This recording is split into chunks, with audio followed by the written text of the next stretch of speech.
Si quelqu'un est en Christ, il est une nouvelle création. Les choses anciennes sont passées, voici toutes choses sont devenues nouvelles. 2 Corinthiens 5, 17.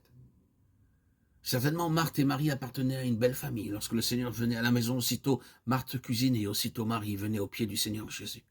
Quelle belle famille! Généreux, bon, aimable, et si hospitalier, par-dessus tout une famille craignant Dieu. Mais le Seigneur avait vu quelque chose que les autres ne pouvaient pas voir. À moins qu'un homme ne devienne complètement nouveau, il ne peut recevoir l'amour, la puissance et la grâce de Dieu. Même si extérieurement il semble beau et se comporte bien, aucune de ces vertus humaines ne peuvent satisfaire Dieu, à moins qu'elles ne proviennent d'un changement intérieur de nature. Nous demeurons sous la condamnation aussi longtemps que nous ne venons pas au Seigneur Jésus. Tout ce que nous possédons par notre vieille nature, notre bon comportement, nos manières ou ce que nous appelons vertu, ne sont rien que des vêtements souillés. Isaïe 64, 6. Ce n'est que lorsque nous recevons une vie nouvelle que notre nature est nouvelle.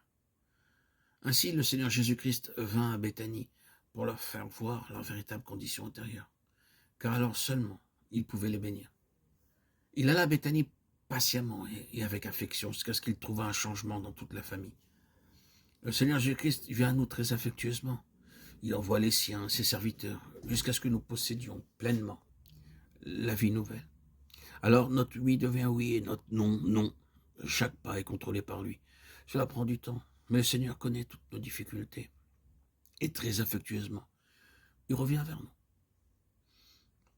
Le Seigneur lui répondit, Marthe, Marthe, tu t'inquiètes et tu t'agites pour beaucoup de choses. Une seule chose est nécessaire. Marie a choisi la bonne part qui ne lui sera point ôtée. Luc 10, 41, 42. Au début, aucune mention n'est faite de Lazare. Il ne semblait pas être intéressé tout d'abord. Il était un homme bon.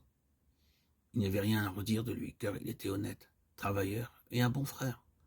Nous avons cela parce que Marthe et Marie pleurèrent beaucoup lors de sa mort. S'il eût été un homme mauvais, personne n'aurait pleuré pour lui. Il y a des gens qui sont aimables et gentils, mais quoi qu'il en soit, ils n'ont aucune faim ni soif pour les choses de Dieu. Dans Luc 10, 40, nous voyons qui était Marthe.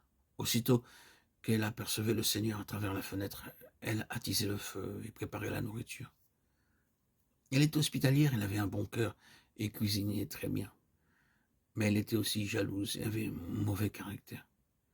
Elle cuisinait un moment, mais elle conservait un œil sur Marie et l'autre sur la nourriture.